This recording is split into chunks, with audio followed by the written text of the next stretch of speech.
آج دعائیں کہاں نہیں ہو رہی ہیں؟ دعائیں سب جگہ ہو رہی ہیں، اجتماعی دعائیں ہو رہی ہیں، ہر خطبے میں، ہر نماز میں، ہر جگہ دعائیں ہوتی ہیں، لیکن میرے عزیزو شاید وہ اخلاص سے خالی ہو گئے ہیں۔ ایک بات یاد رکھنا، حرام لقمے پیٹ میں پڑے ہوں، حرام کمائی گھر میں پڑی ہو تو حدیث پاک میں اس کی کوئی دعا آسمان تک نہیں جاتی، کوئی دعا آسمان تک نہیں جاتی۔ اور ان تمام چیزوں کی طرف کبھی خیال بھی نہ کرنا اور پھر یہ کہنا کہ ہماری دعائیں کیوں نہیں قبول ہوتی، اخلاص نہیں ہوتا، یا تو پھر دعا تو کرتے ہیں، کمائی بھی صاف ہے، حلال ہے، لیکن دعا کرنے کے وقت ایسا لگتا ہے جیسے کوئی ڈیوٹی ادا کر رہے ہیں، جلدی سے بھاگنا ہے۔ ہم تو دیکھتے ہیں نا، نماز میں ہاتھ اٹھانے میں بھی لوگوں کو شرمندگی ہونے لگتی ہے، کچھ تو مرے ہوئے ہاتھوں کے ساتھ دعا کر رہے ہیں، کچھ انگوٹھے پھوڑ رہے ہیں دعا میں۔ تم رب تعالیٰ کی بارگاہ میں مانگ رہے ہو، اخلاص اگر ہوتا تو تمہیں اپنے کی خبر نہیں ہوتی۔ اخلاص، دعا بھی تو رسمی طور پر مانگ رہے ہیں، امام اپنی دعا کر رہا ہے، مقتدی اپنے انگوٹھے پھوڑ رہے ہیں، یہی تو چل رہا ہے۔ کچھ انگلیوں میں کھیل رہے ہیں، کچھ اپنے ہاتھوں کو نیچے لٹکائے ہوئے ہیں۔ میرے آقا صلی اللہ تعالیٰ علیہ وسلم جب دعا کرتے ہیں، صحابہ کہتے ہیں کبھی کبھار حضور روتے ہوئے اتنی بلند ہاتھ اٹھا لیتے کہ حضور کے بغلوں کی سفیدی نظر آتی تھی۔ خانہ کعبہ کے پاس، حرم پاک میں کبھی حضور دعا کرتے ہیں۔ میرے عزیزو، دعا ایک طرح سے بھیک مانگنا ہے، اور وہ بھی پروردگار عالم کی بارگاہ میں، اور تمہارے انداز دیکھے جاتے ہیں، تمہارا اخلاص بھی دیکھا جاتا ہے۔ مانگنے میں ہی تم سیریس نہیں ہو، صرف رٹی رٹائی ہوئی چیزیں بولے جا رہے ہو، یعنی کسی نے یاد کرا دیا بس وہی بولے جاؤ۔ تمہارا دل کب کہہ رہا ہے، دل کی حضوری کے ساتھ کب کہہ رہے ہو؟ کچھ چیزیں خاص ہیں، صغیرہ کبیرہ ہمارے معاف کر دے، اس کو پتہ ہی نہیں صغیرہ کون ہے کبیرہ کون ہے، یہ تو رٹی ہوئی چیزیں بولے جا رہے ہو نا۔ اے اللہ ہمارے صغیرہ کبیرہ معاف کر دے، کیا ہے صغیرہ کبیرہ؟ کچھ پتہ نہیں، مولوی صاحب نے سکھایا تھا۔ دل کا جب حضور نہیں، دل کا اخلاص نہ ہو تو پھر کیا چیز مانگ رہے ہو اللہ کی بارگاہ میں؟ اخلاص یہ سب سے بڑی طاقت ہے، اگر یہ نہیں ہے تو عبادتوں کی جان ہی نہیں ہے، عبادتوں کی جان ہی نہیں ہے، عبادتوں کی جان اخلاص ہے۔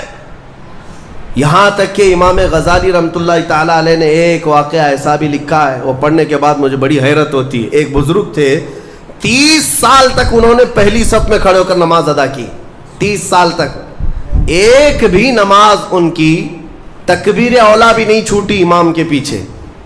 تکبیر اولا، امام جب پہلی تکبیر باندھ رہا ہے اس تکبیر میں وہ حاضر رہتے تھے، جماعت تو دور کی بات ہے، چھوٹنا، پہلی تکبیر کبھی نہیں چھوٹی 30 سال تک۔ 30 سال کے بعد ایک دن ایسا اتفاق ہوا کہ وہ مغرب میں لیٹ ہو گئے، ایک رکعت ہو گئی تھی، اور 30 سال کے بعد صفیں بھر گئی تھی، پیچھے جگہ ملی۔ وہ آئے اور کہا آج اگر میں پیچھے نماز پڑھوں گا سب گھوم گھوم کے مجھے دیکھیں گے۔ 30 سال سے جو پابند تھا کہاں گیا، کہاں گیا؟ ہوتا یہی ہے سب، وہ شرمندگی کے مارے کہ لوگ مجھے دیکھیں گے، کیا سوچیں گے، گھر چلے گئے، گھر جا کر مغرب پڑھ لی۔ عشاء میں آنے میں پھر ڈر لگنے لگا کہ اب تو پوری نماز میں ہی نہیں گیا تھا، لوگ سوچیں گے۔ 30 سال کے بعد پہلی نماز آپ کی نہیں ہوئی ہے، کہاں گئے تھے، کہاں گئے؟ عشاء میں بھی نہیں آئے، عشاء میں بھی نہیں آئے۔ اس زمانے میں ایک بڑے کامل بزرگ تھے، ان کو خبر کی گئی آج ایک بڑا حادثہ ہو گیا ہمارے شہر میں۔ کہا کیا؟ کہا فلاں بزرگ جو 30 سال سے مسجد میں تکبیر اولا کی بھی پابندی کرتے تھے آج وہ غائب ہے۔ تو اس بزرگ نے فرمایا چلو ہم ملتے ہیں۔ جا کر کے ملے کہ کیا ہے، طبیعت خراب ہو گئی، ہلیل ہو گئی، کیا ہوا؟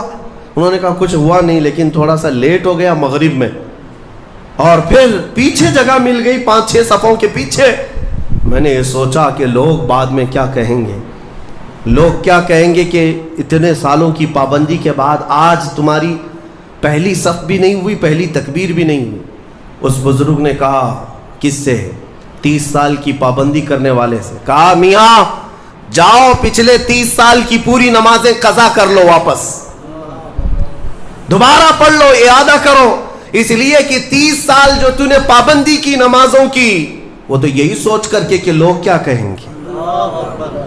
آج تیرے دل میں یہ جو خیال آیا کہ لوگ کیا کہیں گے مغرب کے پیچھے ہو جانے سے، اس کا مطلب ہے کہ 30 سالوں تک جو تو نے پابندی کی یہ لوگوں کے لیے کیا، اللہ کے لیے نہیں۔ جاؤ واپس لوٹاؤ 30 سال کی نماز سے۔ رونگٹے کھڑے ہو جاتے ہیں جب میں یہ پڑھا۔ واقعی میرے عزیزوں، اس بات کا خیال بھی نہیں آنا چاہیے ہمیں عبادتوں میں کہ لوگ ہمیں کیا کہیں گے۔ اللہ رب العزت کا ذکر ایسے کرو کہ مدہوش ہو جاؤ، صرف میرا مولا مجھے دیکھ رہا ہے، دنیا کیا کہہ رہی اس سے ہمیں کیا غرض ہے۔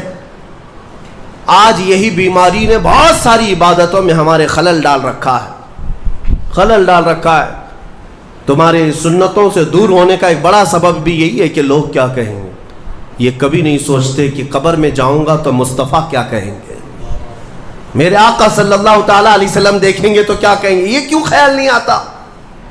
اگر اسی حالت میں دنیا سے چلا گیا، جیسے آج آوارہ گردی میں ہوں، نشہ میں ہے، سنتوں سے دور ہے، اٹھا کر جب مجھے قبرستان لے جایا جائے گا میرے آقا